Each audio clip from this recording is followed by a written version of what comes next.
Bismillahirrahmanirrahim. Assalamualaikum warahmatullahi wabarakatuh. Salam sejahtera untuk kita semua.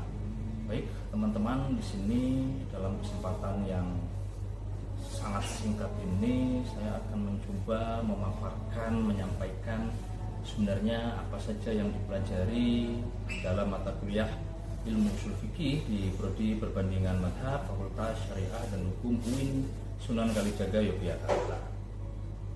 Secara sederhana, mata kuliah usul fikih ini berfokus pada kajian yang mendalam tentang prinsip-prinsip dan metodologi yang menjadi dasar hukum Islam. Jadi di sini nanti teman-teman mahasiswa akan distimulus untuk memahami teori-teori utama dalam usul fikih. Dalam proses pembelajarannya, mahasiswa nanti akan diajak untuk memahami, kemudian menerapkan keragaman perspektif dalam bingkai kajian hukum Islam yang lintas madhab, mulai dari pandangan tradisional hingga pemikiran modern yang progresif. Nah, mata kuliah ini itu dirancang untuk mengasah kemampuan mahasiswa dalam menganalisis teori-teori hukum Islam untuk menyikapi isu-isu kontemporer.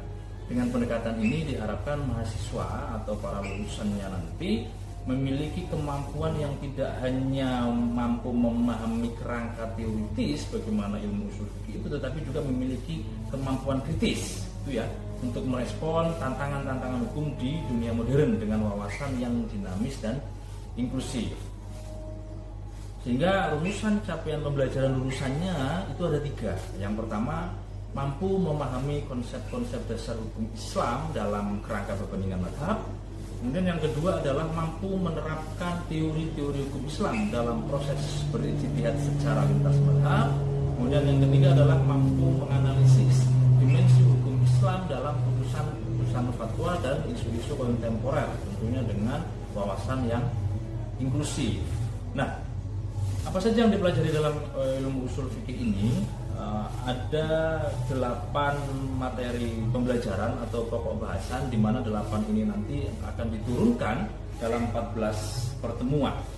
Terakhir yang ingin saya sampaikan adalah metodologi dalam mata kuliah ini. Saya menggunakan 3 metodologi. Yang pertama adalah pendekatan interdisipliner dalam kajian hukum Islam. Fungsinya untuk mengintegrasikan perspektif dari berbagai bidang. Jadi ketika kita berbicara tentang hukum Islam, kita tidak bisa melepaskan itu dari aspek-aspek sosialnya, aspek-aspek antropologinya, aspek-aspek sejarah dan kebudayaan, di mana hukum Islam itu kemudian didiskusikan dan berkembang atau bahkan diterapkan. Pendekatan ini akan membantu teman-teman mahasiswa untuk memahami konteks sosial budaya, terus kemudian dinamika masyarakat, serta relevansinya di era modern.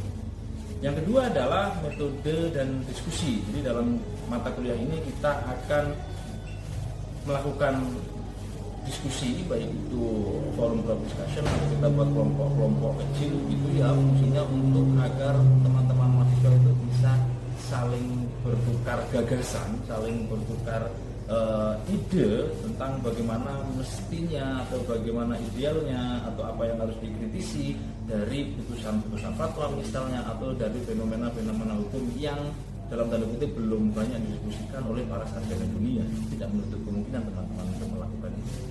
Kemudian yang terakhir adalah studi kasus. Nah, dalam kajian hukum Islam dalam mata kuliah ini, pendekatan studi kasus ini akan memperdalam kemampuan teman-teman dalam mengidentifikasi, menganalisis, terus menghadirkan berbagai macam anomali sehingga teman-teman bisa mengkritisi sebenarnya apa yang perlu disikapi, apa yang perlu diberikan oleh ilmu ushul fikih itu terhadap dunia hari ini. Kira-kira ilmu ushul fikih itu masih relevan atau tidak dengan perkembangan konteks zaman yang dalam era perkembangan teknologi itu sudah society 5.0.